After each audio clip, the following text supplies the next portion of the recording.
Bismillah, Assalamualaikum warahmatullahi wabarakatuh. Alhamdulillah, sebagai seorang muslim, pasti kita sangat faham dan yakin dengan dua susunan kata yang mulia ini.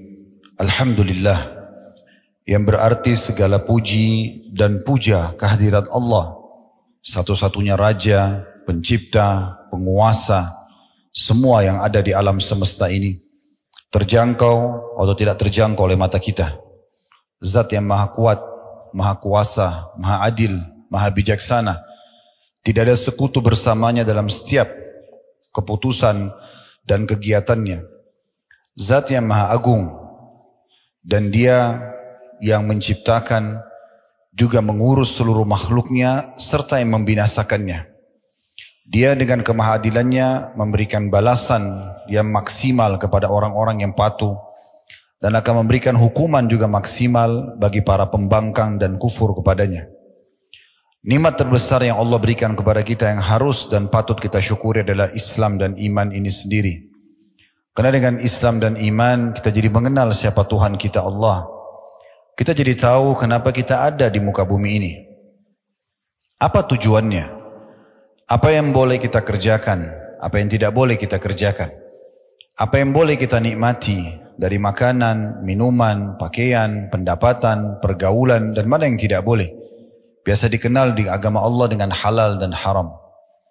Kita jadi punya tuntunan hidup karena kita beriman kepadanya. Dan ini nikmat yang luar biasa yang harusnya kita jaga. Karena di dunia kita akan selalu terawasi dan terkontrol dengan pola hidup yang sempurna, dan disempurnakan pula dengan mendapatkan balasan yang abadi di surga yang kelak nanti di akhirat sana. Dan Allah memerintahkan kita untuk menjaganya sebagaimana dalam firman Allah Subhanahu wa taala, "Wala tamutunna illa wa antum muslimun." Dan jangan kalian meninggal dunia kecuali dalam keadaan Islam. Maka alhamdulillah atas nikmat Islam dan iman ini. Dan juga salah satu tujuan kita duduk di sini tentunya karena kita ingin mempelajari agama yang telah Allah titipkan kepada kita ini, atau agama Islam. Selanjutnya kita panjatkan salam hormat kita kepada manusia yang telah membawa kepada kita agama Allah, manusia yang telah Allah sempurnakan jalur nasabnya, fisiknya, ilmunya, manusia yang paling pantas untuk diidolakan, dijadikan sebagai suri tauladan, karena sang Raja Allah lah yang telah perintahkan kita untuk menjadikannya sebagai suri tauladan. Dan buah tidak akan jauh dari pohonnya. Kalau ingin sukses menjadi seorang suami, orang tua, anak, sahabat, pedagang, politikus, atau apapun yang dikejar sebagai prestasi oleh manusia di muka bumi ini, maka tentu saja manusia ini telah mencapainya. Dan buah tidak akan jauh dari pohonnya, artinya kita akan mirip mendapatkan kesuksesan juga sebagaimana beliau mendapatkannya.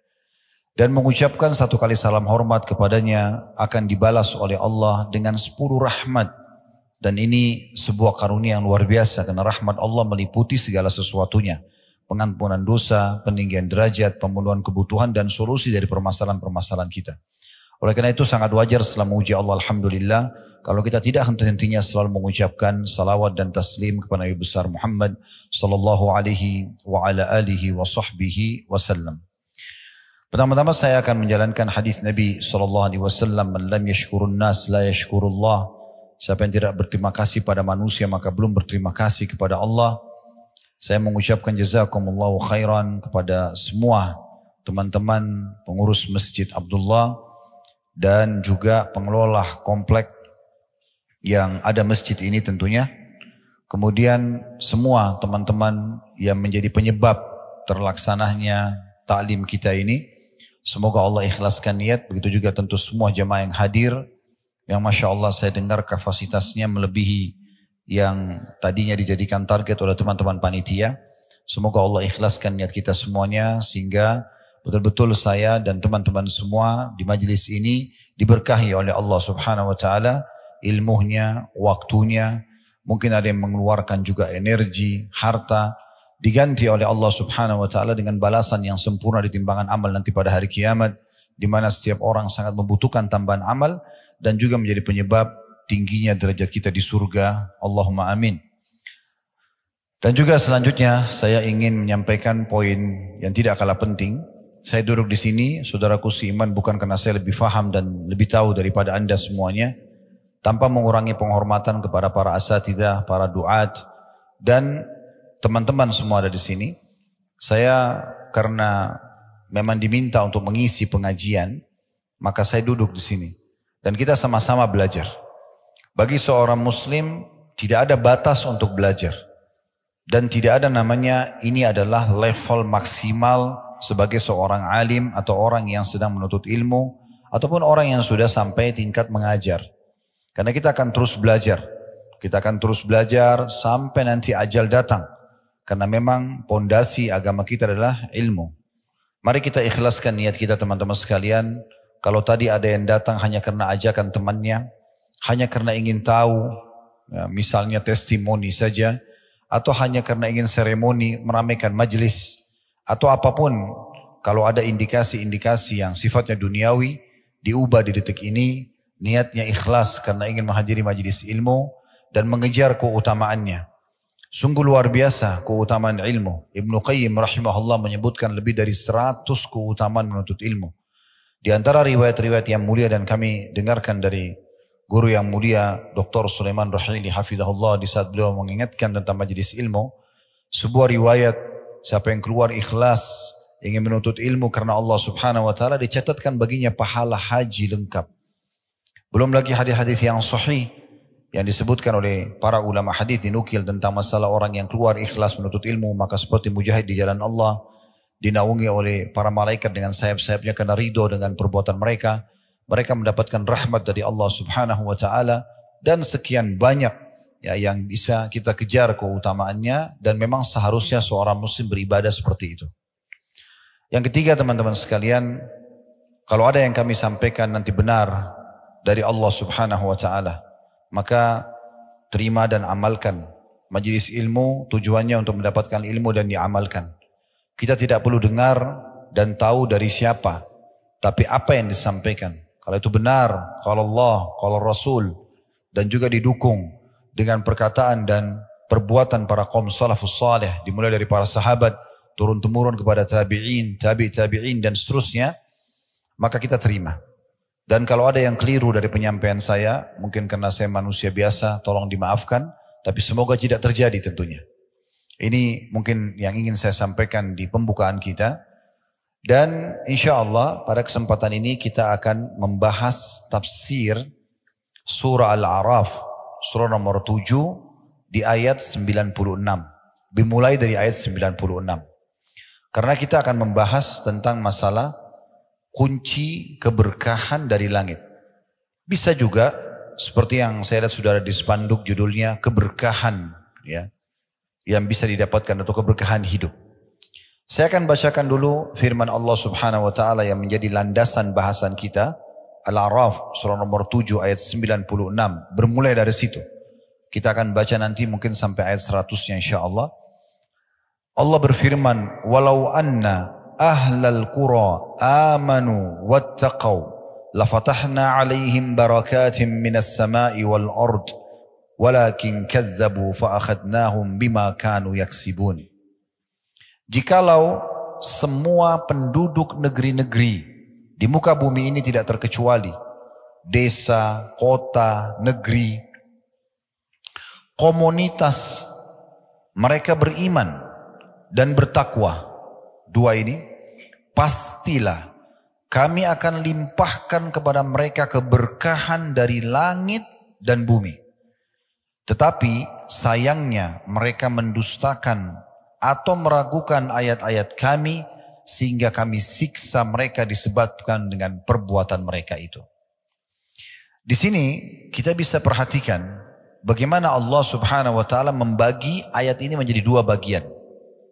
Bagian yang pertama adalah Allah menyampaikan kepada kita tentang syarat untuk mendapatkan keberkahan, dan makna keberkahan dari langit dan bumi adalah kecukupan. Kalau kita mau mudah fahami, rezeki akan kita dapatkan dari langit dicurahkan dan dari bumi dikeluarkan. Nanti akan kita bacakan dari beberapa buku tafsir apa yang dimaksudkan dengan keberkahan di sini. Maka syaratnya adalah beriman dan bertakwa. Itu bagian pertama. Kemudian bagian yang kedua adalah lawannya atau rivalnya. Sebaliknya, kalau mereka mendustakan, tidak beriman, mereka tidak bertakwa, tidak tunduk kepada Allah Subhanahu wa taala, maka kami akan siksa mereka. Berarti kita nggak punya opsi. Opsinya beriman dan bertakwa, maka akan dapat keberkahan, atau kufur, maka akan disiksa. Ini bagian utama daripada ayat ini. Kita akan fokus teman-teman sekalian sebenarnya ke bagian pertamanya. Karena kita sedang bahas masalah keberkahannya. Apa yang kita dapatkan kalau kita memenuhi dua syarat tadi, kita beriman dan bertakwa kepada Allah Subhanahu wa taala. Walaupun kita tetap akan singgung potongan keduanya, yaitu tentang masalah bagaimana kalau orang kufur dan akhir daripada akibat kehidupan atau kekufuran mereka. Saya akan coba bacakan dulu beberapa tafsir yang dinukil dari buku-buku tafsir berhubungan dengan masalah Al-A'raf ayat 96. Misal, dinukil, kita ambil sebagian karena buku tafsir ada puluhan bahkan ratusan buku tafsir. Ada tafsir Al-Mukhtasar, diterbitkan oleh Markas Tafsir di kota Riyadh, di bawah pengasuhan atau pengawasan Syekh Dr. Salih bin Abdullah bin Humaid, Imam Masjidil Haram, Mekah. Di tafsir ayat 96 Al-A'raf ini kurang lebih terjemahannya, sekiranya penduduk negeri-negeri itu yang kami mengutus pada mereka rasul-rasul kami, kepada mereka percaya pada ajaran yang dibawa oleh para rasul dan takut kepada Rabb mereka, dengan meninggalkan kekufuran dan kemaksiatan serta menjalankan perintah-perintah Allah, niscaya kami akan membukakan untuk mereka pintu-pintu semua kebaikan. Pintu-pintu semua kebutuhan akan dipenuhi dari segala penjuru. Tetapi mereka tidak percaya atau mereka masih ragu.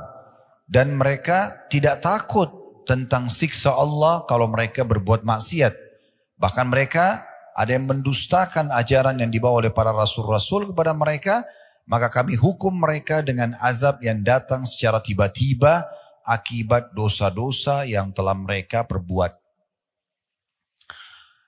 Dalam tafsir yang lain, Zubdatut Tafsir min Fathil Qadir, ditulis oleh Dr. Muhammad Sulaiman Al-Ashkar, beliau pengajar tafsir di Universitas Islam Madinah. Beliau mengatakan potongan pertama, walau anna ahlal qura, kalau seandainya penduduk negeri itu yang telah kami kirim kepada mereka rasul, kalau kita sekarang Nabi Muhammad SAW, amanu, mereka beriman kepada para rasul dan yang diutus kepada mereka, wattaqau, dan mereka bertakwa, yakni meninggalkan kekafiran mereka dan tidak menetap pada perbuatan dosa-dosa mereka. La fatahna alaihim barakatim minas sama'i wal ard, pasti kami akan melimpahkan kepada mereka berkah dari langit dan bumi, yakni kami mudahkan mereka untuk memperoleh segala jenis kebaikan dari langit dan juga bumi, sebagaimana kemudahan didapatkan dengan terbukanya pintu-pintu yang sebelumnya tertutup.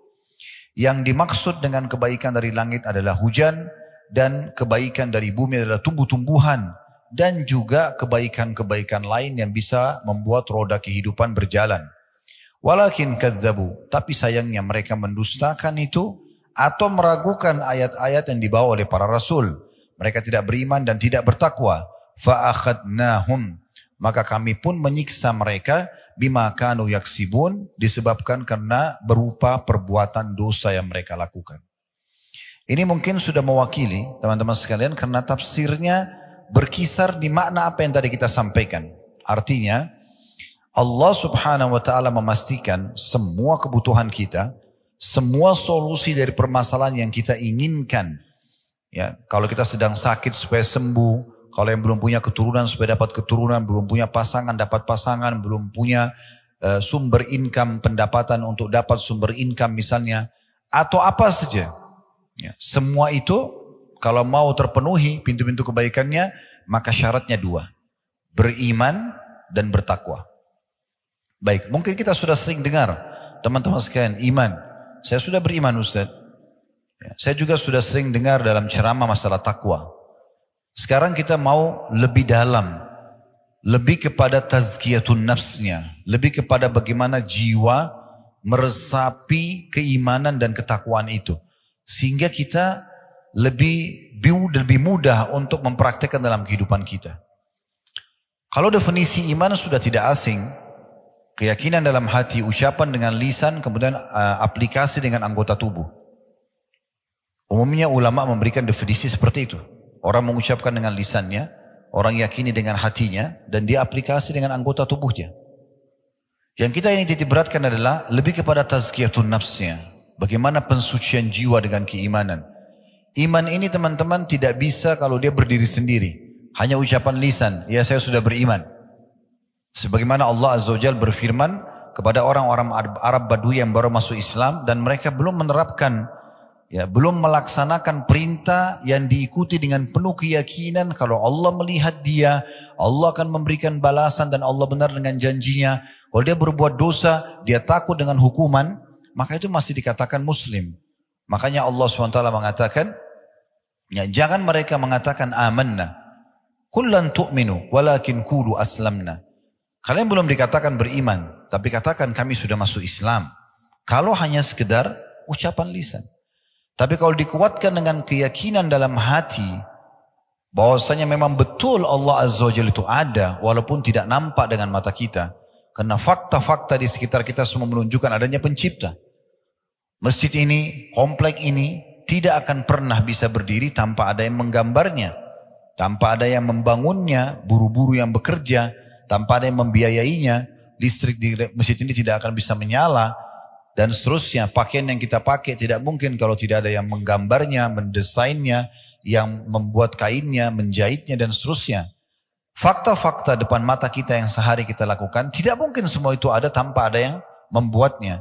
Maka bagaimana dengan alam semesta yang luar biasa, begitu rapinya, pergantian siang malam, ya, kemudian rutinitas yang ada, semuanya dengan begitu rapi, waktunya, ya, musimnya, dan semua tertata dengan rapi, buah-buahannya, hewan-hewannya, manusianya, dengan berbagai macam karakter, sistem pencernaannya, kemudian pertahanannya, dan segala macam hal. Ini semua tertata dengan rapi. Tidak mungkin ini tidak ada penciptanya. Kalau kita sudah yakin dengan itu, hati kita dipenuhi dengan keyakinan walaupun tidak nampak Allah Azza wa Jalla, karena memang Allah Azza wa Jalla merahasiakan untuk melihat zatnya mulia, karena Allah menjadikan itu adalah nikmat terbesar di surga. Sebagaimana riwayat sahih dinukil dari Nabi SAW, kalau ahli surga sudah masuk ke dalam surga, ahli surga sudah masuk ke dalam surga, kemudian termasuk yang orang-orang beriman yang masih di dalam, ya, neraka, yang sudah keluar dari neraka, masuk neraka dulu, kemudian mereka akan, ya, masuk ke dalam surga. Ya. Artinya usatul mu'minin, orang-orang beriman yang punya dosa, mereka dibersihkan dulu di neraka, kemudian masuk dalam surga. Kalau sudah bersih semuanya di neraka, tertinggal orang kafir yang abadi, naudzubillah, orang munafik dan orang musyrik, maka Allah Azza wa Jalla mengumpulkan ahli surga sambil berfirman kepada mereka, apakah kalian sudah puas dengan apa yang aku berikan? Maka mereka serentak mengatakan, ya Allah, nikmat apa lagi yang kami inginkan setelah engkau selamatkan kami dari neraka dan engkau masukkan kami ke dalam surga. Karena kita semua nanti kalau masuk ke dalam surga insya Allah, maka kita pasti akan lewati neraka. Ma minkum illa wariduha. Tidak ada siapapun kecuali pasti melewati di atasnya. Ya.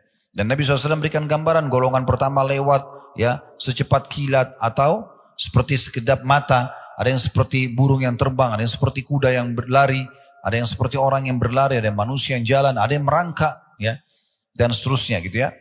Jadi kita lewatin, makanya orang surga itu akan tahu bagaimana neraka itu. Lalu kemudian mereka mengatakan, ya Allah, nikmat apa lagi yang kami inginkan? Engkau selamatkan kami dari neraka, kami masuk ke dalam surga, abadi lagi. Kepemilikan abadi di surga. Di dunia ini kalau kita punya surat rumah, surat kepemilikan kendaraan cuma sementara, kalau meninggal pindah tangan kepada ahli waris dan terus saja dimiliki oleh orang-orang lain, kita cuma pakai sementara. Kalau di akhirat sekali kita miliki, khalidina fiha, kekal selamanya. Maka mereka mengatakan, nikmat apa lagi?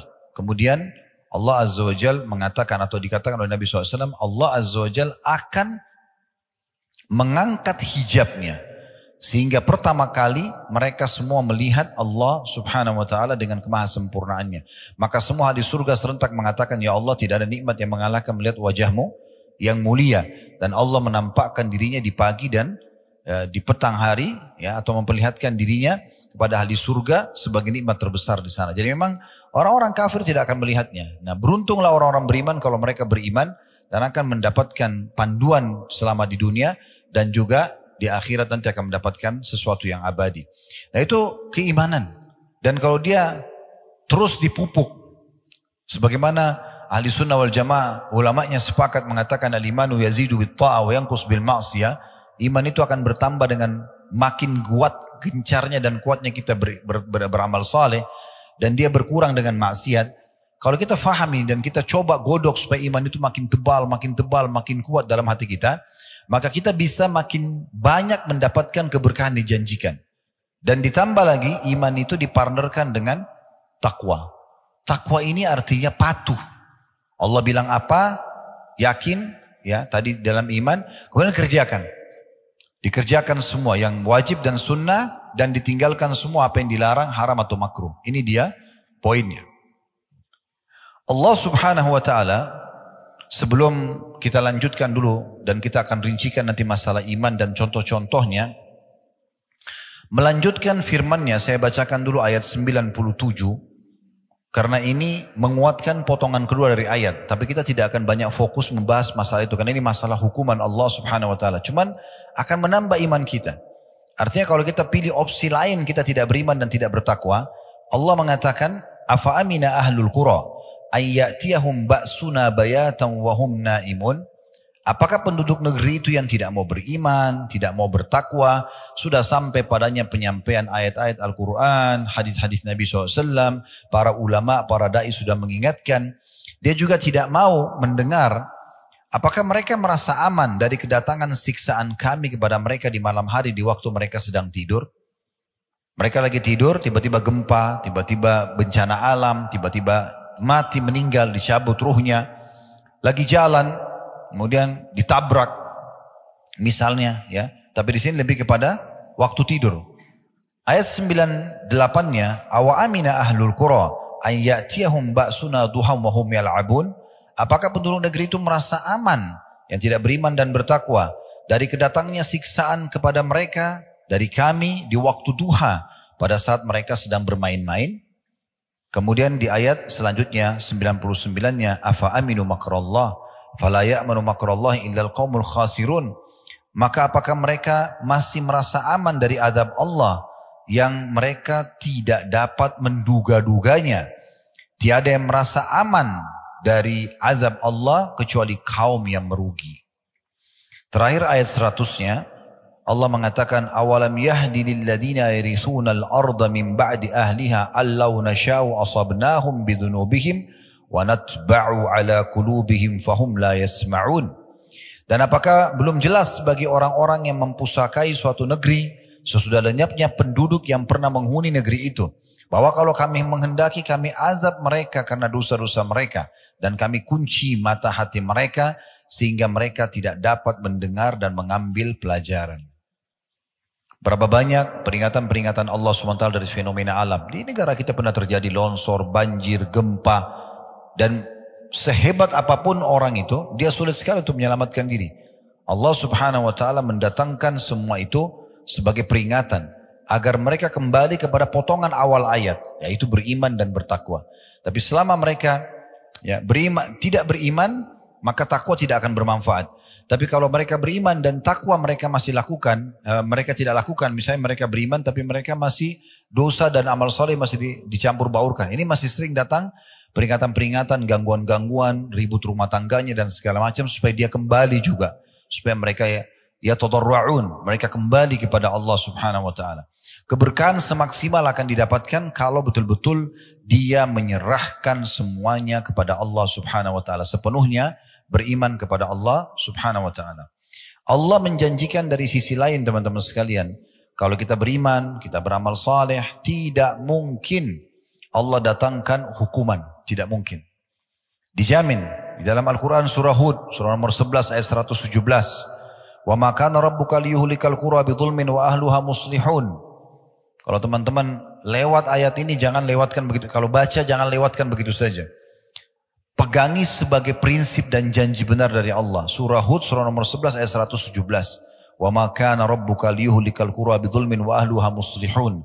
Tidak akan pernah hai Muhammad, Tuhanmu atau Tuhanmu sekali-kali tidak akan pernah membinasakan negeri-negeri secara zalim. Gak mungkin gempa, longsor, bencana alam datang. Tidak mungkin tiba-tiba rumah tangga itu rusak, kacau, anak tiba-tiba durhaka, tiba-tiba dapat PHK kerja. Gak mungkin. Penyakit gak sembuh, itu gak mungkin secara zalim. Sedangkan penduduknya berbuat kebaikan. Ini janji dari Allah SWT. Artinya kalau betul-betul maksimal bertakwa, ya, beriman dan bertakwa, janji Allah benar tadi di ayat 96. Pasti kami bukakan semua pintu keberkahan. Bukan dari langit saja, dari bumi pun. Apapun akan dia dapatkan solusi dan jalan keluarnya. Ini poin yang luar biasa yang harus kita pahami baik-baik. Ya. Bagaimana Allah Azza wa Jalla menjanjikan itu. Di dalam surah Al-Qasas surah nomor 28 ayat 59 Allah Azza wa Jalla juga berfirman. Al-Qasas surah nomor 28 ayat 59. Wa ma kana rabbuka muhlikal qura hatta yab'atsa fi ummiha rasulan yatlu 'alaihim ayatina wa ma kunna muhlikil qura illa wa ahluha zalimin. Dan tidaklah Tuhanmu hai Muhammad membinasakan kota-kota sebelum dia mengutus di kota itu seorang rasul yang membacakan ayat-ayat kami pada mereka. Dan tidak pernah pula kami membinasakan kota kecuali penduduknya dalam keadaan melakukan kezaliman. Ada permasalahan tidak pecah, tidak selesai-selesai, permasalahannya ada di sini. Permasalahannya ada di pelanggaran kita. Ikhwan dan akhwat sekalian, coba fahami baik-baik secara tazkiyatun nafs, pensucian jiwa. Kalau ada sesuatu yang terjadi pada hidup kita, tidak usah langsung nyalahkan siapapun di sekitar kita. Yang paling pertama, introspeksi diri. Hubungan antum sama Allah rusak atau tidak? Terganggu atau tidak? Antum sedang buat maksiat gak? Karena semua dosa dan pelanggaran itu akan mendatangkan ujian-ujian itu. Tapi kalau tidak, harusnya tidak. Lalu bagaimana Ustaz kami memahami hadis Nabi SAW bahwasanya ujian itu yang paling berat kepada para nabi-nabi? Ini beda. Hadis itu disebutkan oleh Nabi SAW pada saat beliau sedang demam. Ada seorang sahabat datang lalu memegang baju beliau, selimut beliau, tembus demamnya. Lalu sahabat itu mengatakan, ya Rasulullah, Anda terkena demam yang tidak umum. Ini luar biasa. Kata Nabi SAW, iya, kami para nabi-nabi diuji 2 kali lipat yang diujikan pada kalian. Lalu kemudian sahabat itu mengatakan, ya Rasulullah, apakah berarti Anda juga dapat double pahala? Kata Nabi SAW, iya. Nah, lalu orang tanya, siapa orang yang paling berat ujiannya ya Rasulullah? Ujian yang paling berat para nabi-nabi. Lalu orang-orang yang mendekati nabi-nabi tersebut secara keimanan. Dan kalau imannya kuat, Allah akan beratkan ujiannya. Kalau dia imannya lemah, maka Allah uji sesuai dengan beratnya atau kadar imannya dia. Apa yang dimaksud di sini? Jangan sampai antum digoda syaitan lalu mengatakan, kalau gitu saya nggak usah jadi orang beriman Ustaz, karena kalau jadi orang beriman berat ujiannya. Bukan. Ingat kasusnya, Nabi SAW lagi demam. Berarti orang-orang beriman, kalau dia lagi demam, dibandingkan dengan orang yang lebih lemah imannya, yang beriman lebih lama sedikit waktunya. Misal orang biasa demamnya seminggu, antum mungkin bisa 2 minggu. Tujuannya untuk lebih menambah pahala, untuk menambah derajat. Bukan didatangkan ujian khusus yang tidak semua orang kena, bukan itu yang dimaksud. Tapi kalau ada ujian yang tidak normal datang, itu berarti dari merusak. Ingat perkataan salafus saleh, saya bisa tahu saya punya maksiat kepada Allah Subhanahu wa taala itu pada saat terjadi perubahan sikap dari pasangan hidup. Cemberutnya pasangan, marah-marah tanpa sebab. Mungkin istri kalau di sini ikhwah minta cerai tanpa sebab atau ya. Anak-anak tiba-tiba berubah sikap. Beliau mengatakan perubahan sikap pasangan, perubahan sikap tunggangan. Masa dulu orang kalau mau naik kuda, naik unta, tiba-tiba ada masalah. Mungkin sekarang mau naik motor, mau naik mobil, atau sampai pada tikus yang masuk ke dalam rumah. Dijadikan sebagai bahan introspeksi diri. Harusnya tikus gak masuk ke dalam rumah. Seperti itu bahasa. Orang beriman bertakwa akan dijaga oleh Allah Subhanahu wa taala sampai kepada hal-hal yang kecil. Jadi saking mereka fahamnya ayat ini sampai mereka menganggap apapun yang mengganggu berarti sebabnya dosa.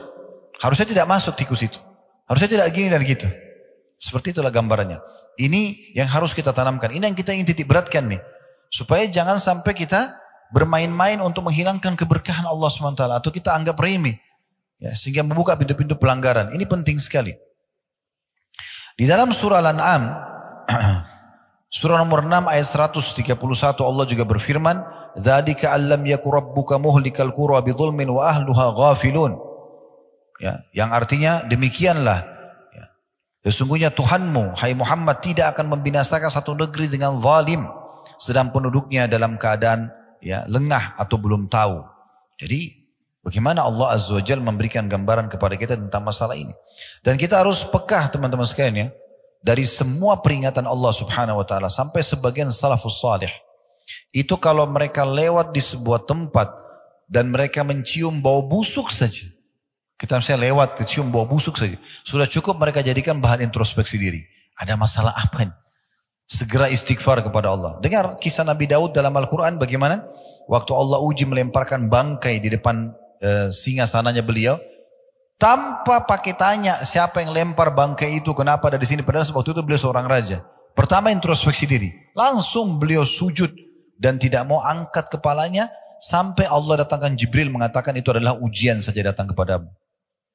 Mereka jadikan sebagai bahan introspeksi diri. Kita subhanallah kadang-kadang kelewatan sholat subuh misalnya berjamaah atau kelewatan sebuah jenis ibadah kita anggap biasa. Seakan-akan itu hanya hal yang biasa. Padahal sebenarnya Abdullah bin Umar mengatakan, radhiyallahu anhu, saya tahu kalau saya melakukan sebuah pelanggaran dosa kecil sudah cukup mengharamkan saya untuk sholat berjamaah subuh di masjid 1 bulan. Sampai mereka kadang-kadang menggantikan apa yang tertinggal dari ibadah itu dengan ibadah yang lainnya. Kata Abdullah bin Umar radhiyallahu anhu, saya pernah tertinggal sholat subuh berjamaah sekali, maka saya bersedekah sekian ribu dirham. Umar bin Khattab pernah radhiyallahu anhu pernah membeli sebuah kebun kurma, lalu beliau datang dalam kebun itu karena ada mata air, rindam sekali, kemudian buahnya ranum. Beliau sampai luput sholat asar, lewat asar, nggak tahu waktunya. Ya. Selepas beliau keluar dari kebun, baru mau sholat asar, orang sudah bubar. Maka Umar mensedekahkan kebunnya itu di jalan Allah SWT sebagai tebusannya. Kita subhanallah kadang-kadang hanya tidak sholat, setelah sholat hanya kena minumannya atau makanannya, atau hanya ngobrol sama sahabatnya, atau urusan bisnisnya, dia dianggap itu adalah biasa. Betul ujian dari Allah SWT. Coba pakai ini ya. Ada orang datang kepada Hasan Basri bilang begini, Anda mengatakan dan mengajarkan kepada umat, kalau orang buat maksiat akan diuji, akan datang hukuman Allah Subhanahu wa taala. Tapi saya selama ini tidak rasakan ada hukuman. Saya oke-oke saja gitu. Maka Hasan Basri mengatakan, kalau kau anggap hukuman Allah belum datang, kamu keliru. Bahkan kemungkinan besar hukuman Allah yang paling berat sudah datang padamu. Heran orang itu. Dia bilang, saya belum merasakan. Karena orang ini berpikir hukuman itu hanya selalu rasa sakit di badan saja. Maka Hasan Basri menanyakan, apakah selama kau buat maksiat ini, lalai dari Allah, kau bisa sholat malam? Dia bilang tidak. Apa kau bisa baca Quran? Dia bilang tidak. Apakah selama ini kau jadi rutin bakti sama orang tuamu? Tidak. Apakah kau bisa baca Quran? Tidak. Zikir? Tidak. Semua tidak. Kata Hasan Basri, itulah ujian yang paling berat. Karena Allah Subhanahu wa taala kalau tidak mencintai seorang hamba, dia akan buat dirinya hamba itu lalai. Dan dalam hadis yang sahih yang lain kata Nabi SAW, sesungguhnya Allah kalau cinta seorang hamba, Allah akan menggunakan dia. Kata para sahabatnya, Rasulullah, bagaimana Allah menggunakannya? Allah akan sibukkan dia dengan amal saleh yang dengannya Allah akan tutup hidupnya. Dan ini poin-poin betul-betul harus kita fahami. Dan peka teman-teman sekalian ya. Makanya Allah Azza wa Jalla berfirman dalam surah At-Taubah, surah nomor 9 ayat 126. Yang bunyinya, awala yarawna annahum yuftanuna fi kulli amin marratan aw marrataini thumma la yatubuna wala hum yadhakkarun. Dan tidakkah mereka memperhatikan bahwa mereka diuji sekali atau 2 kali setiap tahun, dan mereka tidak juga bertaubat dan tidak mengambil pelajaran. Jadi harusnya kita peka itu, ada ujian-ujian datang ya. Sebagian salaf kalau datang kakinya kesentuh batu saja, innalillahi wa inna raji'un, mau keluar rumah tiba-tiba hujan, dia nggak bisa, janjinya bisa batal, innalillahi wa raji'un. Mereka luar biasa pekahnya, menganggap semua yang tidak disukai berarti ini ada urusannya dengan masalah pelanggaran-pelanggaran yang dilakukan. Nah seperti itu. Antum kalau sudah bisa sampai pada level ini level keimanan, dan iman ini sudah dirasakan nikmat sekali kalau sudah sampai pada tingkat itu. Dan ini teman-teman sekarang harus dipupuk, Harus dibiasakan. Tadi kita sudah bilang kaidahnya, iman itu bertambah dengan ketaatan, berkurang dengan kemaksiatan. Nah seperti itulah. Dan juga teman-teman sekalian, kita coba angkat bagaimana Abdullah bin Mas'ud radhiyallahu anhu dinukil oleh At-Tabari dalam tafsir beliau di jilid 17 halaman 478, bahwasanya pernah Abdullah bin Mas'ud datang ke atau tinggal lewat di Kufah. Kota Kufah ini salah satu kota di Irak. Dan pada saat itu ya terdengar suara guntur yang sangat keras. Maka beliau langsung menengadahkan wajahnya ke langit sambil mengatakan dengan suara keras agar orang dengar, wahai sekalian manusia, sesungguhnya Allah Tuhan kalian ya di atas sana menginginkan kalian segera bertobat kepadanya, maka segeralah kembali kepada Allah. Dalam riwayat lain Abdullah bin Zubair radhiyallahu anhu ya. Abdullah bin Mas'ud tadi itu ya terjadi gempa, maka beliau mengingatkan orang bahwasanya Tuhan kalian menginginkan kalian tobat ya sesegera mungkin sebelum datang siksaan yang lebih berat. Kalau itu tadi dimungkin oleh Tabari. Kalau perkataan tadi yang saya sampaikan itu adalah perkataan Abdullah bin Zubair radhiyallahu anhu dalam kitab Zadul Masir fi Ilmu Tafsir di jilid 2 halaman 486, waktu mendengarkan guntur beliau mengatakan innahu wa'idun syadidun di ahlil ard. Sesungguhnya ini peringatan yang sangat keras dan jelas juga tegas bagi semua penduduk bumi agar mereka segera kembali kepada Allah Subhanahu wa taala. Baik teman-teman sekalian, kita coba lebih dalami masalah keimanan ini dan ketakwaan itu dengan kisah. Saya coba mencari kisah-kisah yang unik, mungkin masih jarang orang dengar ya. Tapi mudah-mudahan saya saya yakin mungkin tidak asing bagi antum, tapi mungkin masih tidak terlalu sering diangkat. Kalau pernah dengar nama sahabat yang mulia ini Abdullah ibn Hudzafah radhiyallahu anhu. Sayang sekali, mungkin di antara guru-guru yang mengajar kaum muslimin, kisah-kisah seperti ini tidak dijadikan sebagai kisah heroik, kisah yang harus selalu disampaikan agar bisa membakar keimanan kita. Abdullah bin Hudzafah radhiyallahu dari awal dia mengenal Islam mencapai tingkat level iman yang tertinggi dengan cara mempelajari Al-Quran, mempelajari hadis-hadis Nabi SAW, sahabat Nabi yang mulia. Nabi SAW pernah menugaskan dia untuk mengantar surat ke Kisra. Pada saat dia antar surat ke Kisra dan dia jalan sendirian, perjalanan waktu itu memakan antara 1 bulan 1,5 bulan. Dia jalan sendiri, tidak ada pengawal, ya. Naik turun gunung, gurun pasir, sampai tiba di Kisra. Dan dia mengantarkan surat Nabi SAW. Dan Kisra itu marah. Kenapa? Karena memang suratnya Nabi SAW berisi Bismillahirrahmanirrahim. Kemudian dari Muhammad utusan Allah SAW kepada ya Kisra. Ya. Semoga keselamatan tercurahkan bagi orang-orang yang mengikuti petunjuk. Tapi rupanya pada saat itu Kisra marah. Karena dia anggap Nabi Muhammad SAW berada di bawah kekuasaannya. Dia anggap Jazirah Arab itu wilayah jajahannya dia. Dan dia tidak terima itu. Maka dia langsung sobek surat itu. Tapi Abdullah bin Hudzafah tetap aja tegar. Dia tidak takut. Dan dia sudah tahu. Dia bilang akhir saya cuma bisa saya diusir atau saya akan dipenggal leher saya. Tapi yang penting saya sudah menyampaikan risalah Nabi Muhammad SAW maka tidak ada masalah. Baik. Itu satu kejadian. Tapi ini bukan yang saya ingin titip beratkan. Saya ingin titip beratkan kisah yang kedua. Ini di tahun 19 Hijriah. Kita tutup dengan ini, mungkin teman-teman yang dari Malang bisa sholat Isya dulu habis ini. Kami sudah jamak tadi. Abdullah bin Hudzafah radhiyallahu anhu ini, teman-teman sekalian, di tahun 19 Hijriah, beliau pernah diutus oleh Umar bin Khattab radhiyallahu anhu dalam salah satu peperangan, memimpin pasukan. Dan dia sama teman-temannya semuanya ditawan oleh Raja Romawi, pasukan Romawi. Dan mereka mencari tahu ya siapa saja yang ada dalam pasukan muslimin itu. Dan mereka menemukan ternyata yang masih ada hubungannya dengan Nabi Muhammad SAW. Sahabat langsungnya adalah Abdullah radhiyallahu anhu.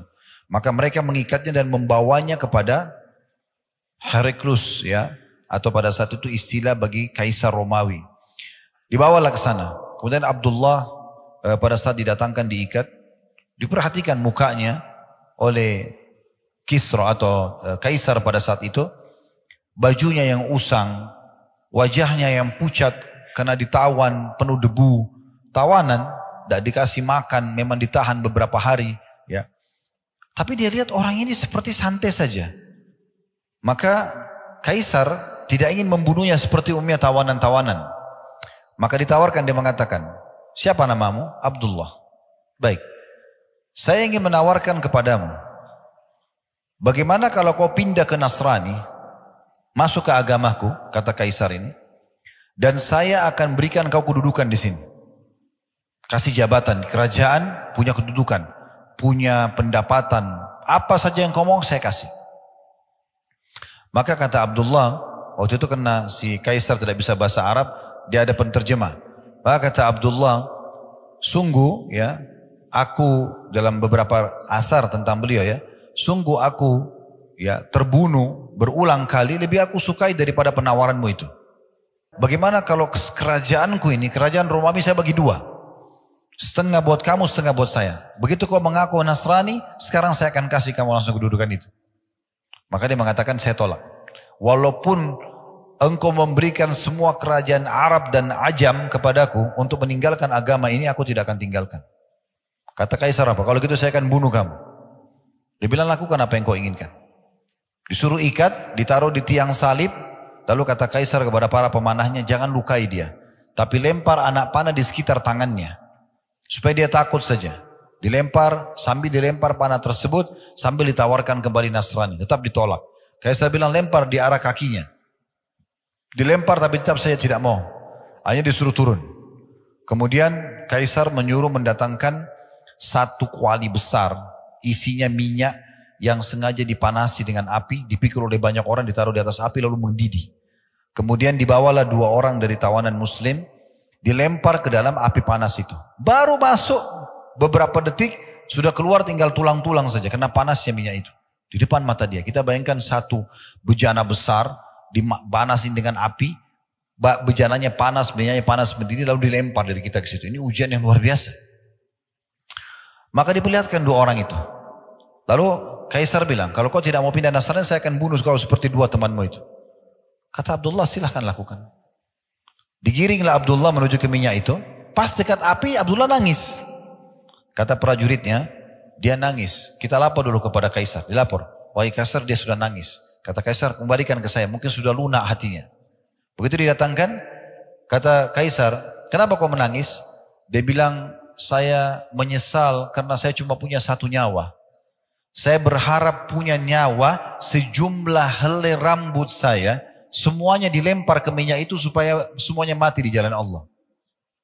Kaisar jadi putus asa, nggak tahu dia harus buat apa dengan orang ini. Mau dibunuh pun tidak ada masalah. Nangisnya hanya karena punya 1 nyawa.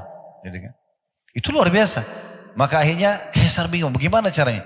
Dia sudah malu dengan semua orang yang ada di sekitarnya. Karena dia sudah coba bunuh, nggak berhasil. Dia coba takut-takuti, nggak berhasil. Maka akhirnya Kaisar mengatakan apa? Begini saja. Apa kau mau untuk mencium kepalaku? Mencium kepala ini penghormatan gitu. Cium kepala saya akan bebaskan kamu. Abdullah sempat berpikir dalam beberapa asar dia katakan, saya mencium kepala musuh Allah ini, tapi kalau untuk saya bebas dan dia mau menerima syarat saya untuk bebaskan tawanan muslimin, saya akan terima.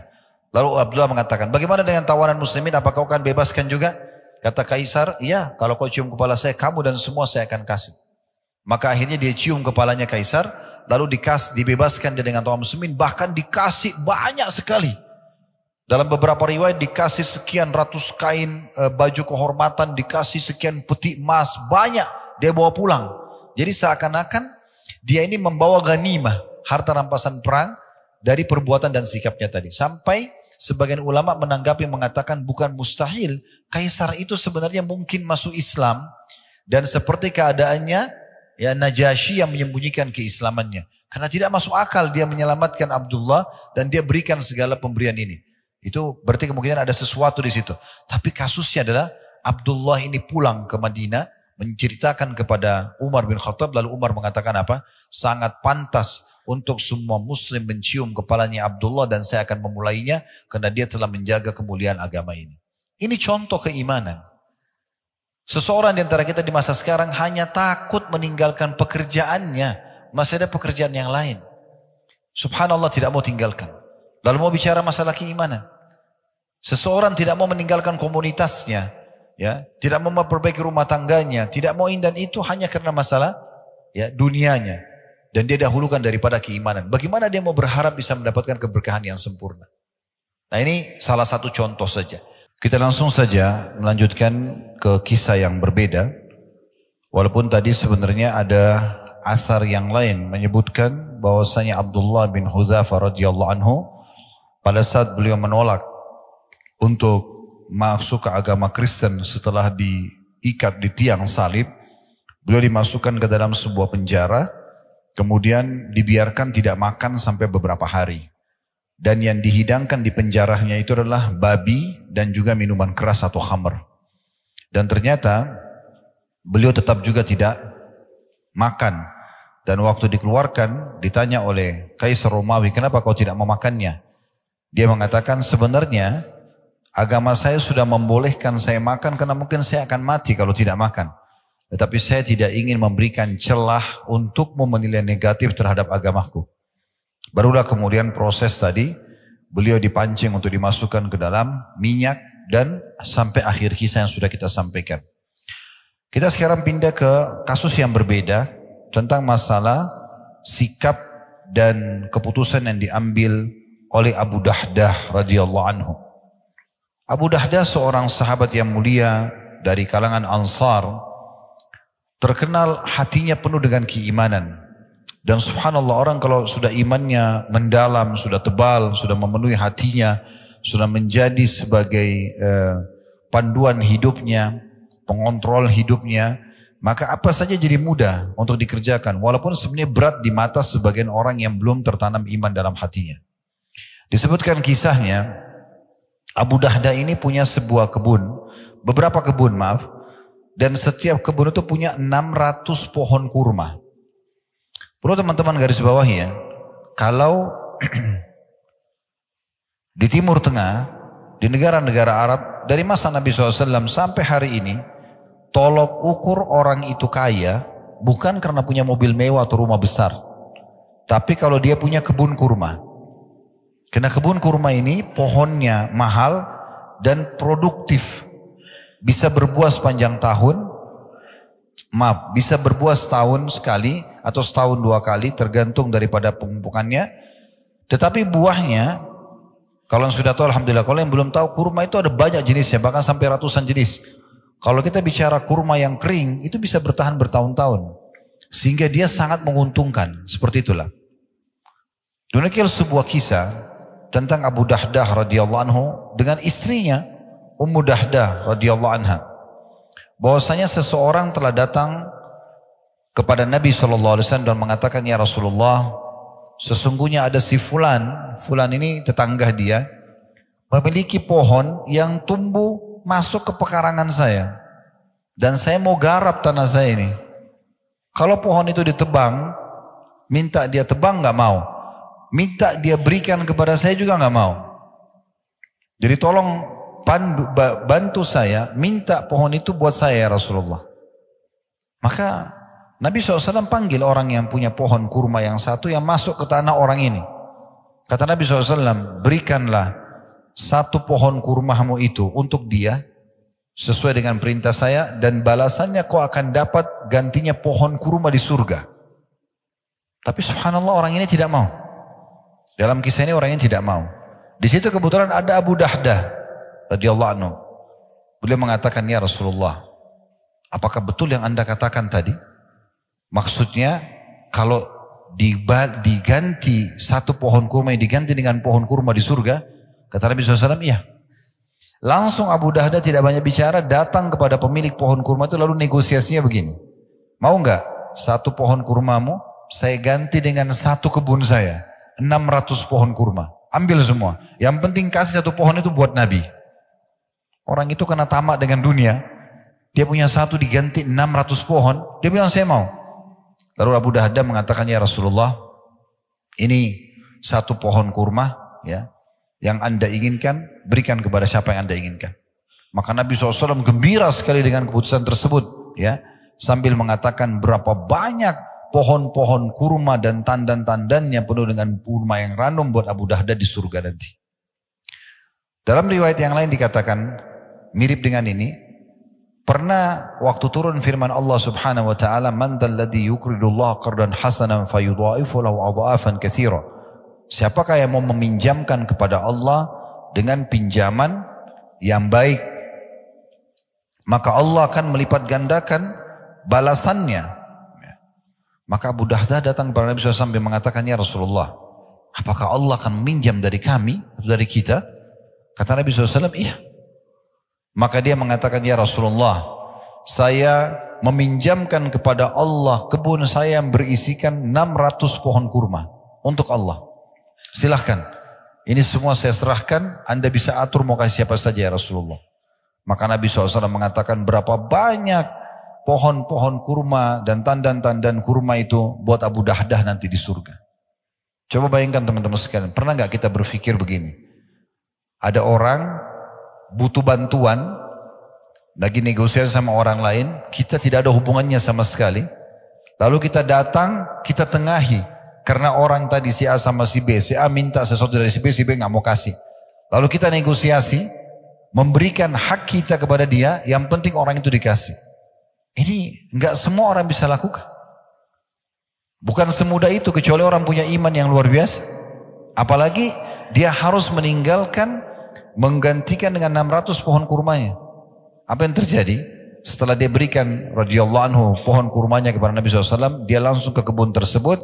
Di sana ada istrinya Ummu Dahdah. Ini kalau Allah karuniai wanita seperti ini luar biasa. Makanya Nabi SAW mengatakan, "Ad-dunya mata' wa khair mata' mar'atus salihah. Wa khairu mata'uha mar'atus salihah." Dunia ini semua perhiasan dan sebaik-baik persen adalah wanita yang salihah. Maka Abu Dahdah begitu masuk pintu kebun kurma langsung mengatakan, "Wahai Ummu Dahdah, keluarlah dari kebun ini. Karena aku telah menyerahkan kebun ini, meminjamkannya kepada Allah, Tuhan alam semesta." Maka Ummu Dahdah dengan senyum menyambut suaminya sambil mengatakan, "Sungguh perniagaan yang menguntungkan." Lalu Ummu Dahdah keluar sambil membawa anaknya. Dalam riwayat lain, anaknya dan Ummu Dahdah kebetulan mengambil beberapa butir kurma di situ sebelum datang Abu Dahdah dan sempat mengantonginya, dan anaknya juga lagi mengunyah kurma. Pada saat itu Ummu Dahdah mengeluarkan semua yang mereka sudah kantongi untuk dibawa pulang kurma yang sebelum Abu Dahdah datang, dan juga mengeluarkan kurma yang dari mulut anaknya, kemudian meninggalkan kebun tersebut, menyerahkannya karena Allah Subhanahu wa taala. Siapa yang bisa mengerjakan teman-teman ini kecuali kalau orang punya iman?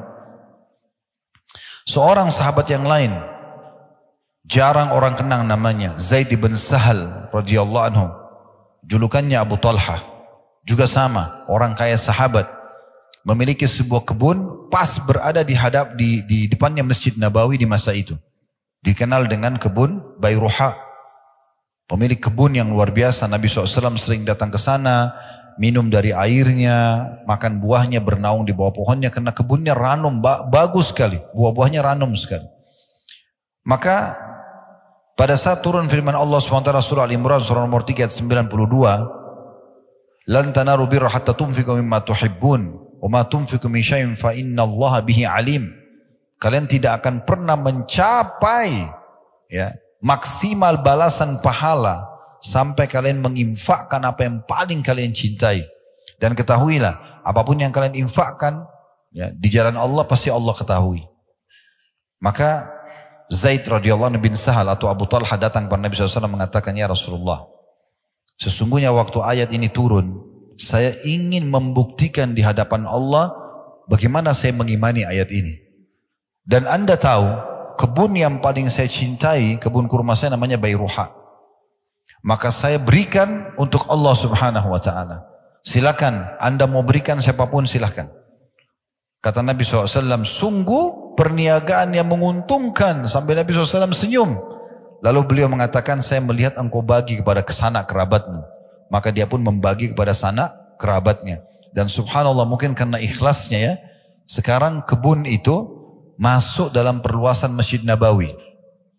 Jadi bagian daripada masjid. Nah itu juga siapa kira-kira teman-teman sekalian yang bisa mau berinfak seperti ini kecuali orang yang betul-betul terdorong dengan keimanan. Belum lagi kalau kita bicara di medan jihad, medan perang. Saya beberapa hari yang lalu berbicara dengan beberapa teman dari Gaza. Lalu mereka tuh seperti berkaca-kaca menceritakan tentang bagaimana kondisi di sana dan memang betul-betul luar biasa. Dibom, terbakar badannya, meledak kepalanya di depan keluarganya, rumahnya hancur. Sambil dia menggambarkan itu, lalu saya berpikir, lagi dia cerita, bagaimana caranya saya menghibur saudara saya muslimin. Lalu saya mengatakan begini, saudaraku, semestinya kami ini yang sedang tidak diuji oleh Allah seperti itu, tidak lagi di medan jihad, cemburu dengan antum. Karena memang untuk mati syahid harus terbunuh. Ya inilah caranya. Hamzah radhiyallahu anhu pada saat ditemukan jenazahnya, Umar bin Khattab mengatakan, saya belum pernah melihat Nabi SAW menangis seperti pada saat beliau menangis melihat jenazahnya Hamzah. Hidungnya terpotong, mukanya tercabit-cabit, dadanya terbelah. Jadi luar biasa jasadnya. Bagaimana Abdullah bin Haram radhiyallahu anhu di perang Uhud, kepalanya bocor, dihantam oleh musuh. Bagaimana Anas bin Nadhr radhiyallahu anhu pada saat beliau masuk menyerang sendirian 2.800 pasukan Quraisy di perang Uhud sendirian, dan beliau menembus pasukan itu dan tidak ditemukan satupun kecuali potongan badannya, kecuali cuma jempol tangannya yang dikenal oleh adik atau kakak perempuannya saja.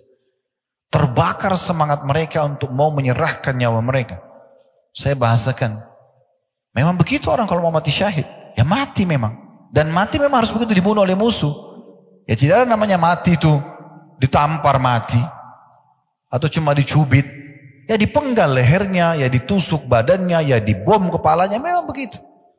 Tetapi hiburannya adalah Nabi SAW bersabda, semua orang yang mati syahid tidak akan merasakan sakit kecuali seperti cubitan, kecuali seperti cuma cubitan saja. Mau dia kena bom, mau dia kena strum, mau dia dipenggal lehernya, sama.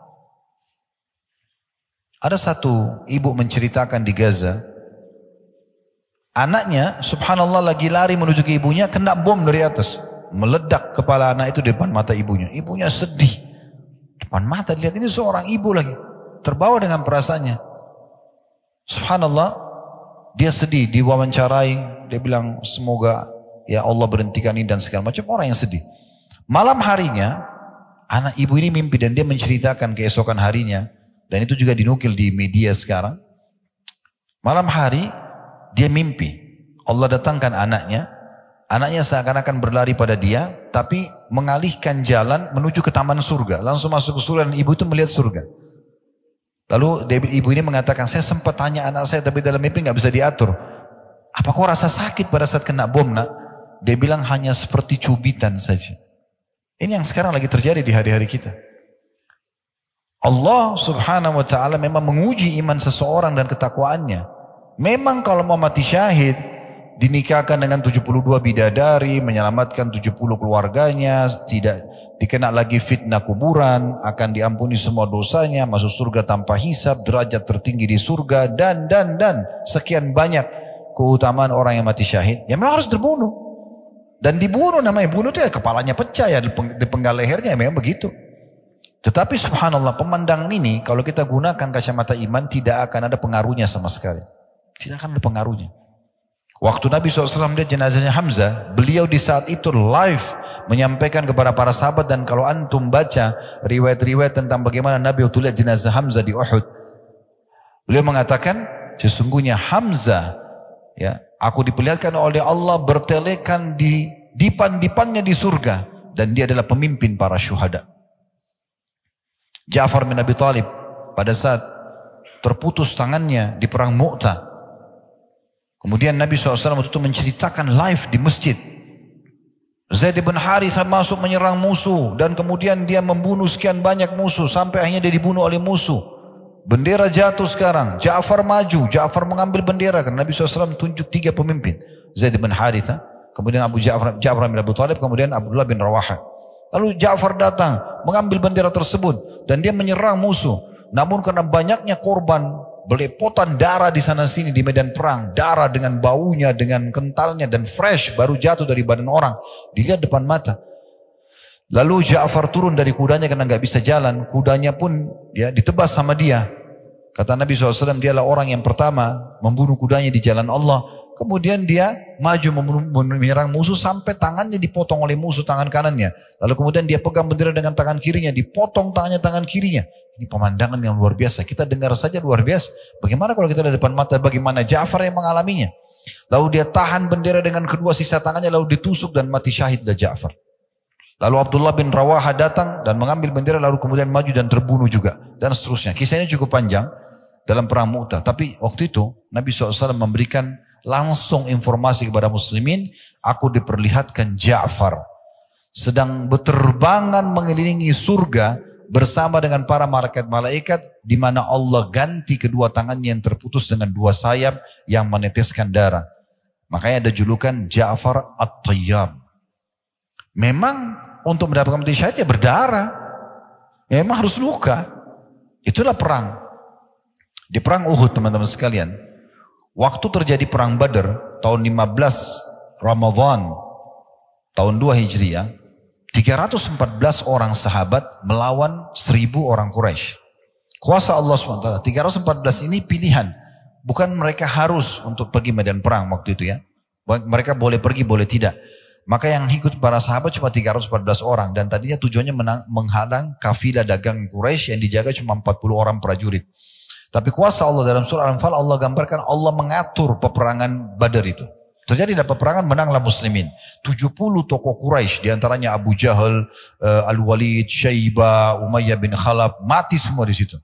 Ya, terbunuh semua. Tersisa tokoh Quraisy yang tua cuma satu, Abu Sufyan saja, yang berhasil lolos dengan kafilah dagang. Dan digambarkanlah bagaimana malaikat turun, ya, bagaimana muslimin berhasil membunuh mereka, bagaimana para syuhada, ya, disampaikan Nabi SAW, mereka bertemu dengan Allah, mereka sangat gembira dengan kematian mereka dan mereka berharap kembali ke dunia agar terbunuh lagi. Waktu pulang pasukan dari Badar ini, umumnya mereka menceritakan apa yang terjadi. Masyarakat muslim yang ada di Madinah terbakar semangatnya. Wah, ini luar biasa nih. Nanti kalau terjadi perang lagi kita juga mau mati syahid, kita juga mau begini, kita juga mau begitu. 1 tahun setelah itu, 16 Syawal tahun 3 Hijriah hari Sabtu terjadi perang Uhud. Waktu terjadi perang Uhud, kuasa Allah Subhanahu wa taala, di awal peperangan muslimin menang, di pertengahan mereka kalah. Waktu mereka kalah, Allah Subhanahu wa taala menurunkan Al-Qur'an setelah perang Uhud. Walaqad kuntum tamannawna al-mauta min qabl faqad ra'aitumuh. Katanya, ya, begitu terjemahan ini mungkin dari saya supaya mudah difahami ya. Awalnya pengen mati syahid semuanya. Ini mati sekarang depan mata kalian sudah lihat. Mana buktikan? Jadi memang begitu. Memang kalau mau mati, mau dapat syahadah, ya harus mati terbunuh. Dan mamanya terbunuh ya sudah, korbanin semuanya. Tetapi memang obatnya adalah mereka hanya merasakan sakit seperti dicubit.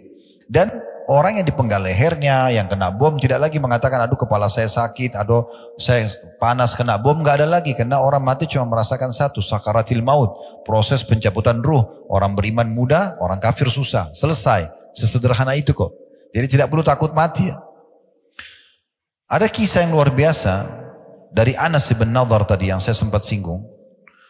Beliau waktu pasukan muslimin di perang Uhud mulai terpukul mundur, kalah, dan Ibnu Qami'ah, seorang tokoh Quraisy, dia membunuh Mus'ab bin Umair, pemegang benderanya muslimin.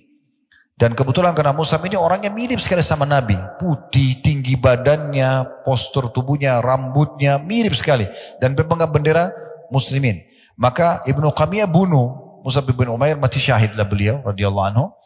Kemudian dia menyebarkan kalau saya telah membunuh Muhammad. Berita tentang matinya Nabi Muhammad SAW ini seperti virus di tengah-tengah pasukan muslimin. Sampai Umar bin Khattab saja, laki-laki yang sangat perkasa, pemberani, dengan Sa'ad bin Mu'ad radhiyallahu anhu yang pada saat meninggal setelah perang Khandaq, Nabi SAW mengatakan goncang arsy-Nya Allah dengan meninggalnya Sa'ad. Ini luar biasa orang ini. Dua orang ini pun kena termakan isu tadi. Nabi SAW terbunuh, mereka meletakkan pedang mereka ke bawah, ke tanah, lalu kemudian mereka pun menunggu apa yang terjadi. Di awal-awal Islam Nabi SAW sudah terbunuh. Maka lewat Anas bin Nadhr di hadapan Umar dan di hadapan Sa'ad bin Mu'ad. Pasukan muslimin sudah terpukul mundur, banyak korban, dan Umar sendiri sudah duduk di tanah sama Sa'ad. Di depan Umar itu, sedikit agak jauh ada 2.800 pasukan Quraisy yang kembali ke medan perang dan meninggikan kembali bendera mereka. Maka Anas lewat, dan Anas ini kebetulan tidak hadir di perang Badar. Dan dia mengatakan, pertemuan pertama Rasulullah SAW dengan Quraisy, pertumpahan darah, peperangan, saya tidak hadir. Kalau terjadi lagi yang kedua kali, saya akan perlihatkan kepada Allah yang terbaik dari saya. Maka betul 1 tahun kemudian terjadi perang Uhud. Dan Anas menunjukkan betul-betul luar biasa keimanannya. Dia mengatakan apa? Ya, dia lewat, kemudian Umar datang. Umar mengatakan, hai Anas, kamu kemana? Kata Anas, saya mencium bau surga di Uhud. Di depan mata musuh, tinggal serang-serangan, saya tertusuk masuk surga, hitungan detik. Maka kata Umar, tapi Rasulullah SAW sudah mati terbunuh. Maka Anas mengucapkan kata-kata yang membangkitkan kembali semangatnya Umar dan Sa'ad. Dia mengatakan, kalau Rasulullah SAW sudah terbunuh, maka bangunlah dan terbunuhlah bersamanya. Kata Umar, kata-kata ini betul-betul mengingatkan kepada kita atau kepada kami, bahwasanya betul ya, kenapa kita harus tinggal diam? Kenapa putus asa? Ayo baju berperang. Setelah terjadi perang Uhud, kata Umar menceritakan kisah ini kepada Nabi SAW, ya Rasulullah, saya dengan Sa'ad berusaha mengejar Anas, kami tidak mampu. Karena cepatnya dia melejit ke musuh dan dia melawan sendiri. Dan tadi dalam riwayat dikatakan, waktu selesai perang Uhud tidak ditemukan potongan tubuhnya kecuali jarinya saja. Dicabik-cabik oleh 2.800 musuh. Itu luar biasa. Bagaimana kekuatan mereka dalam masalah ini. Mungkin kalau kita ingin korek teman-teman sekalian, kisah seperti ini banyak sekali ya. Namun ada satu kisah yang saya ingin tambahkan. Tentu ada kisah yang pernah kami sampaikan, pertandingan duelnya Ali bin Abi Thalib dengan Amr bin Wud dalam perang Khandaq.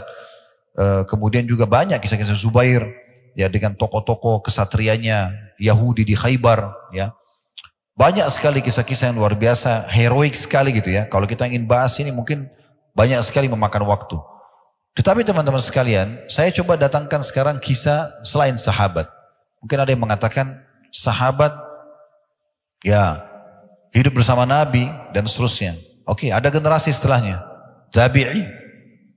Ada seseorang tadinya kafir, orang Persia. Namanya Rafi' ibn Mahran. Julukannya Abul Aliyah. Orang ini teman-teman sekalian tumbuh dalam keadaan penyembah api di Persia. Waktu umat Islam berhasil menembus ya Persia di tangan Sa'ad bin Abi Waqqas radhiyallahu anhu, berhasil menembusnya, maka mulailah banyak orang-orang Persia menjadi tawanan perang. Di antaranya Rafi'.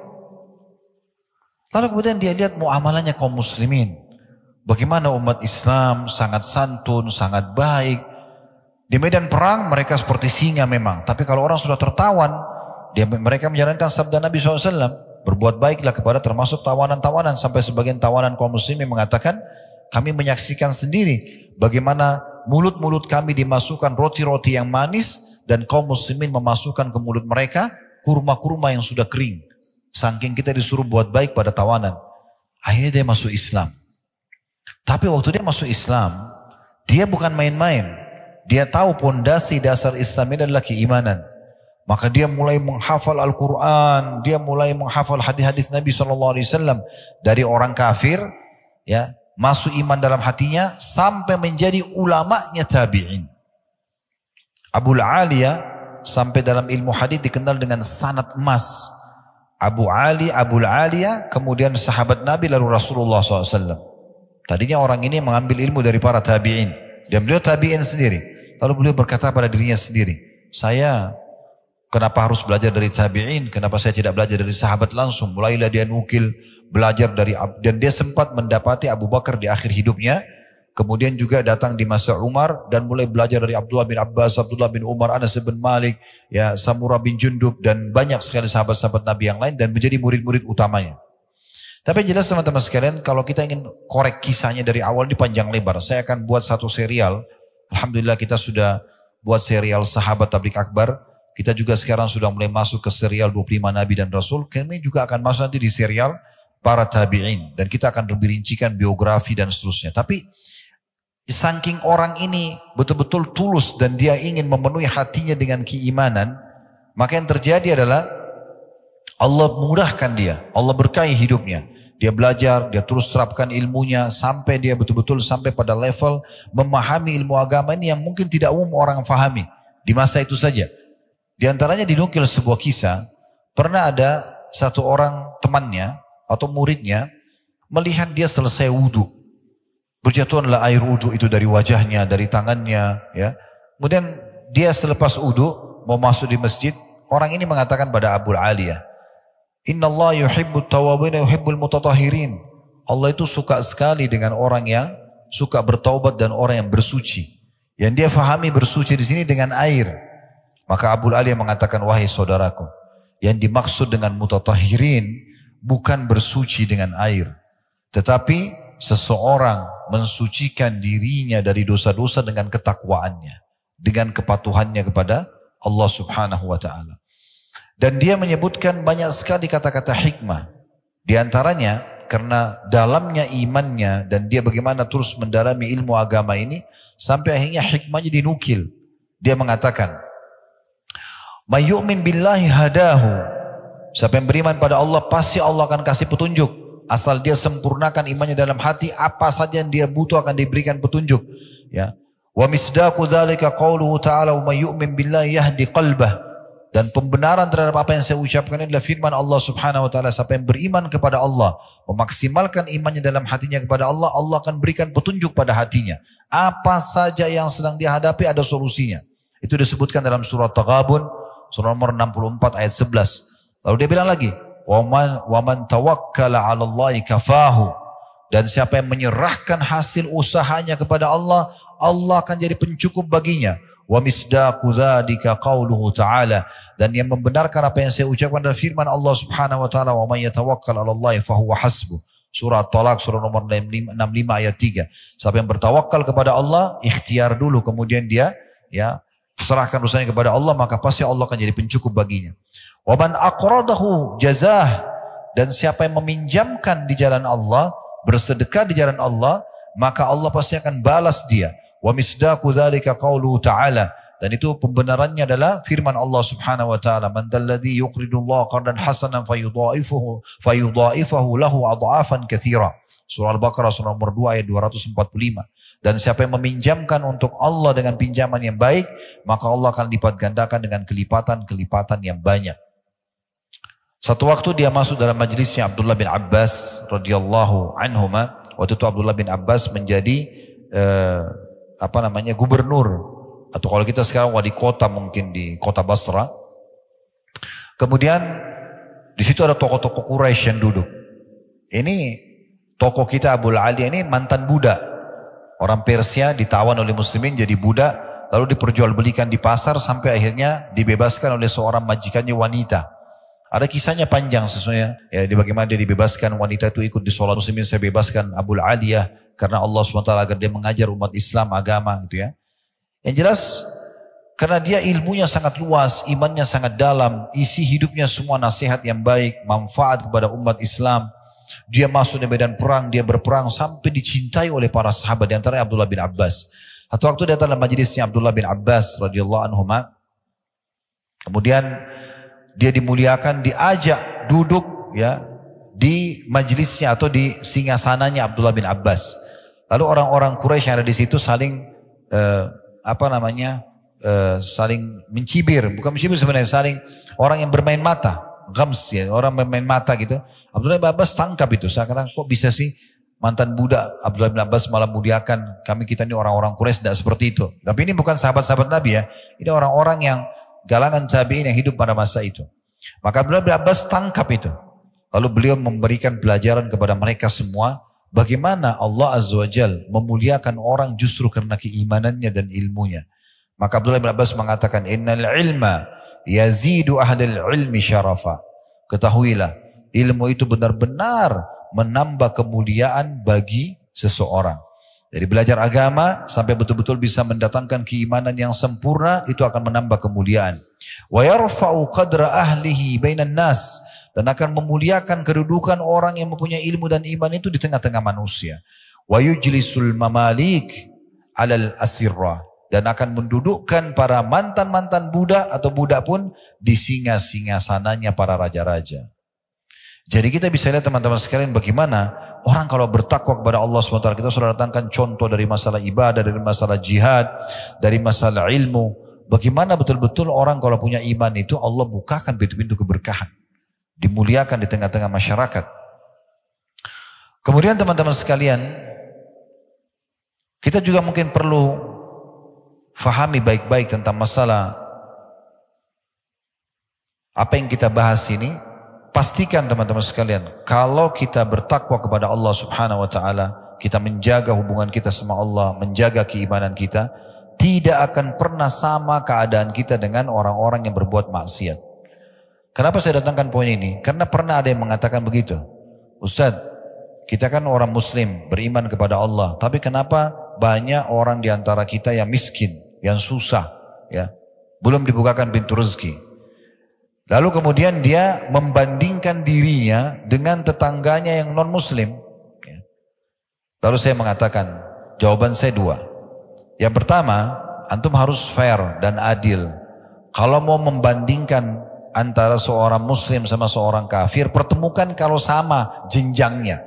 Misalnya muslim yang kaya sama kafir yang kaya. Nah baru bisa adil tuh. Jangan pertemukan antara muslim yang kaya, kafir yang kaya sama muslim yang miskin. Itu nanti antum membandingkan seperti itu.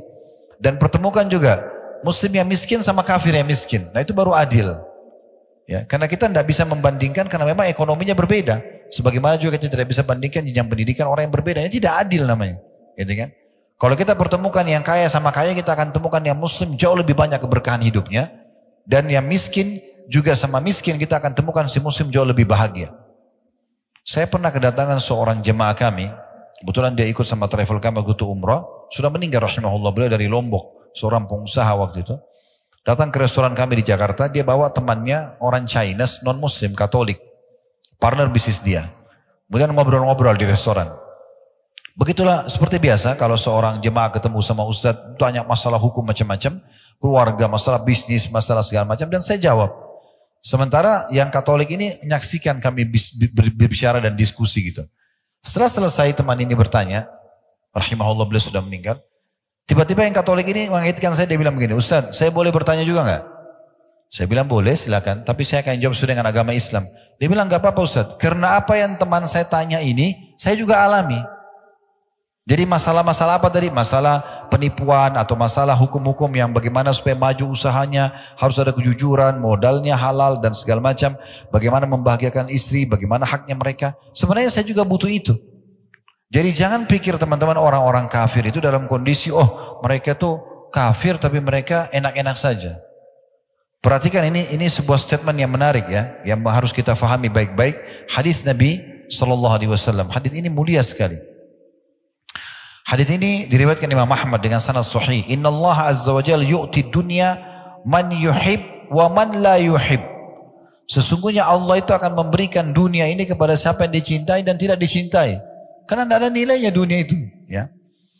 Kemudian dikatakan wala yu'tid din illa liman ahab. Dalam riwayat lain wala yu'til imana illa liman ahab. Dan dia tidak akan memberikan agama atau iman kecuali kepada siapa yang dicintai. Wa man a'tahu Allahu din faqad ahabbah. Dan siapa yang Allah berikan padanya agama Islam ini, maka tentu Allah sudah mencintainya. Jadi jangan sampai salah nih. Ini jawaban yang pertama, gitu kan? Jawaban yang kedua berhubungan dengan masalah ini.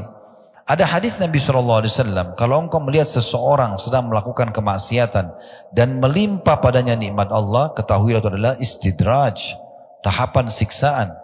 Ingat teman-teman sekalian, semua umat-umat sebelum kita yang Allah binasakan, kaum Lut, kaum Ad, kaumnya Nabi Hud, kaum Samud, kaumnya Nabi Saleh, ya, kaumnya Nabi Shu'aib, kaum-kaum yang Allah binasakan. Kalau antum baca histori mereka, beberapa hari sebelum mereka meninggal, dihukum oleh Allah, justru nikmat Allah melimpah pada mereka. Badannya makin sehat, mereka makin bahagia.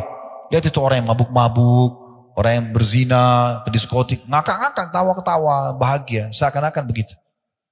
Tapi sebenarnya, kalau kita kembali kepada sejarah manusia yang Allah hukum, dan itu tidak akan berubah sistem Allah itu. Walan tajida li sunnatillahi tabdila. Kalian tidak akan temukan perubahan dalam peraturan yang Allah tetapkan gitu ya. Itu ternyata tahapan siksaan. Karena Allah pada saat membuat mereka lalai begitu, lalu Allah hukum mereka sekonyong-konyong, langsung tiba-tiba dihukum dan mereka tidak bisa menghindar. Makanya begitu datang siksaan kepada kaum Ad, kaum Samud, mereka tidak bisa melarikan diri. Karena mereka lagi dalam kondisi lalai. Di saat itulah Allah hukum mereka.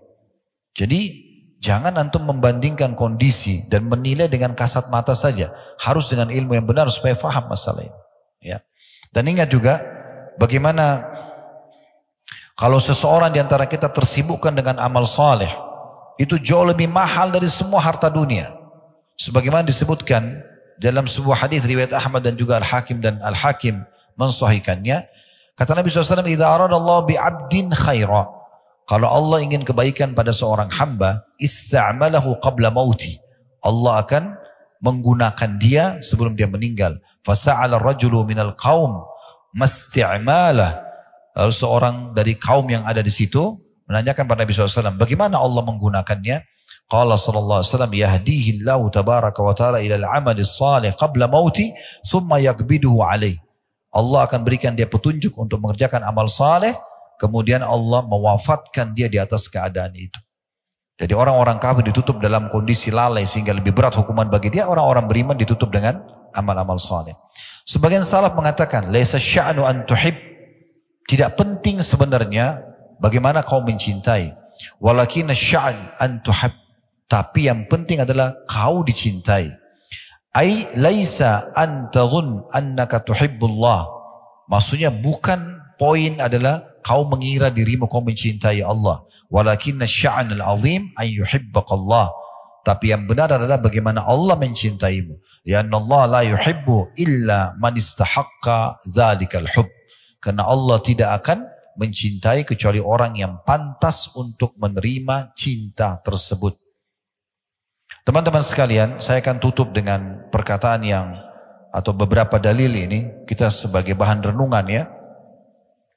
Bahwasanya orang kalau terus saja mengejar ibadah kepada Allah Subhanahu wa taala, mendekatkan diri kepada Allah Subhanahu wa taala, ini sebuah kedudukan besar sekali. Riwayat Bukhari menyebutkan, saya langsung terjemahkan saja. Bagaimana Nabi SAW mengatakan kalau Allah mencintai seorang hamba, maka Allah akan berkata kepada Jibril, sungguhnya aku mencintai fulan, maka cintailah dia. Akhirnya Jibril pun mencintai dan menyeru di langit dan di bumi, kalau Allah mencintai fulan maka cintailah dia. Lalu Allah pun membuat orang-orang mencintainya. Tentu ada yang membencinya kalau orang-orang itu kafir atau orang munafik sebagaimana Nabi SAW. Tapi umumnya orang akan menyukai dia. Kemudian kalau Allah membenci seorang hamba, Allah akan panggil Jibril. Lalu mengatakan, hai Jibril, aku benci fulan, bencilah. Maka Jibril membencinya. Kemudian Jibril menyeru di langit dan di bumi, kalau Allah membenci si fulan, maka bencilah. Lalu dibencilah orang tersebut. Ini luar biasa. Kemudian riwayat yang lain adalah riwayat Abu Bakar radhiyallahu anhu. Abu Bakar pernah melihat Handalah. Handalah ini sahabat yang mulia dan juga tentu mati syahid beliau ya. Jenazahnya waktu ditemukan di perang Uhud, ya, Nabi SAW lihat jenazahnya yang terkenal dengan Ghasilul Malaika, ya, karena beliau menikah hari Jumat, ya, kemudian terjadi interaksi biologis dengan pasangannya selepas subuh hari Sabtu, itu dikumandangkan atau dipanggil perang jihad, perang Uhud, maka dia keluar sebelum dia mandi junub, kemudian dia pergi berperang sampai mati syahid. Nah, pada saat Nabi SAW mengumpulkan jenazah-jenazah, ya, lalu kemudian melihat jenazah Handalah, beliau mengalihkan pandangan matanya. Lalu kata para sahabat, ya Rasulullah, ada apa dengan Handalah? Terjadi sesuatu yang buruk pada beliau? Kata Nabi SAW, tidak. Aku diperlihatkan oleh Allah Subhanahu wa ta'ala, istrinya dari bidadari surga datang menjemputnya. Dan dalam riwayat lain, ada malaikat datang memandikan junub dia. Maka dapat julukan Ghasilul Malaika, atau yang dimandikan oleh para malaikat. Nah, Handalah ini pernah datang di majelis Nabi. Dia dengarkan tentang kematian, tentang surga dan neraka, siksa kubur. Dia nangis terisak-isak sambil pulang dari masjid menuju ke rumahnya. Lewat di depan Abu Bakar. Lalu Abu Bakar tanya, Handalah, ada apa dengan kau? Dia bilang, saya datang dari majelis Nabi. Nabi ingatkan tentang surga, neraka, kematian, kubur. Saya tersentuh dan saya takut. Lalu kata Abu Bakar, inna lanulki misla hadha. Sungguhnya kami betul-betul juga merasakan ini, ya. Maka fantolak tu ana wa Abu Bakar. Maka Handalah mengatakan, saya pun beranjak dengan Abu Bakar menuju ke Nabi SAW. Hatta dakhalna ala Rasulillah SAW. Sampai kami menemui Rasulullah SAW. Qultu, nafaka Handalah ya Rasulullah. Wahai Rasulullah, Handalah sudah jadi munafik. Ya. Maka Nabi SAW mengatakan, wa mazak, apa sebabnya kau mengatakan itu? Qultu ya Rasulullah, nakunu indaka tuzakkiruna bin nari wal jannah hatta ka'anna ra'yal ain. Kami duduk di sisi Anda ingatkan kami tentang surga neraka sampai kami seakan-akan melihat surga neraka dengan mata kepala kami. Fa idza kharajna min indika, kalau kami sudah keluar dari sisi Anda, kemudian kami mulailah ya, jalasna al-azwaj wal aulad, ya. Kami sudah mulai kumpul dengan istri dan anak-anak dan juga harta-harta kami, ya. Nasina katsira, kami mulai lupa. Faqala sallallahu alaihi wasallam, maka Nabi SAW mengatakan, walladzi nafsi biyadi, demi zat yang jiwaku dalam genggaman, maksud demi Allah, in law tadumuna ala ma taqumuna indi, ya. Kalau seandainya kalian coba mempertahankan iman kalian seperti waktu kalian sedang duduk di sisiku, betul-betul yakin itu Allah ada, hati kalian penuh dengan iman, surga seperti depan mata dan ingin mengejarnya dengan amal soleh ke amal soleh yang lain, neraka seperti depan mata sehingga takut sekali berbuat dosa, kalian jaga itu. Kemudian dikatakan oleh Nabi SAW, kalian jaga seperti kalian di sisiku, ya. La safahatkumul malaikatu ala furushikum, maka pasti malaikat-malaikat akan datang dan menyalami kalian di ranjang-ranjang kalian, wa fiturukikum, dan di jalan-jalan kalian. Walakin ya Handalah sa'atun wa sa'ah, tapi hai Handalah, memang sekali ini dan sekali itu. Maksudnya adalah yang kita ingin titik beratkan teman-teman sekalian di sini, bagaimana Nabi SAW menitik beratkan. Kebanyakan orang fahami hadis ini sebagai penutup, ya. Bagaimana orang banyak memahami, oh kata Nabi SAW, Handalah sesaat-sesaat. Sehingga mereka, saya sering dengar ikhwah bilang gitu, ya. Kan ada hadis Handalah sesaat-sesaat, maksudnya ya sekali kita tambah iman kita, sekali mungkin kita juga lemah gitu, ya. Mereka lupa potongan awal hadis ini. Ini yang harus digarisbawahi. Kata Nabi SAW, bersumpah atas nama Allah, andai saja kalian pertahankan itu, semangat untuk ibadah dengan penuh keyakinan Allah sedang melihat, Allah sedang menilai, mengawasi, dan surga depan mata. Kalau saya mati nih dalam keadaan beribadah, saya akan masuk surga. Kalau saya mati dalam keadaan kafir atau berbuat dosa, akan masuk neraka. Kalau dipertahankan, malaikat akan datang menyalami kalian. Mungkin tidak masuk akal kita. Karena banyak orang tidak masuk di akalnya, dia tidak jadikannya sebagai pegangan. Padahal sebenarnya itu yang Nabi ingin titip pesankan. Kalau kau jaga hai Handalah, malaikat akan datang menyalami kalian di jalan-jalan kalian, di ranjang-ranjang kalian. Maksudnya menolong kalian dengan caranya. Salah satu maknanya di sini adalah kalau pernah dengar tentang keutamaan masjid, ya. Jadi jangan teman-teman tinggalkan masjid bagaimanapun keadaannya kecuali darurat sekali. Sholatnya terutama, ya.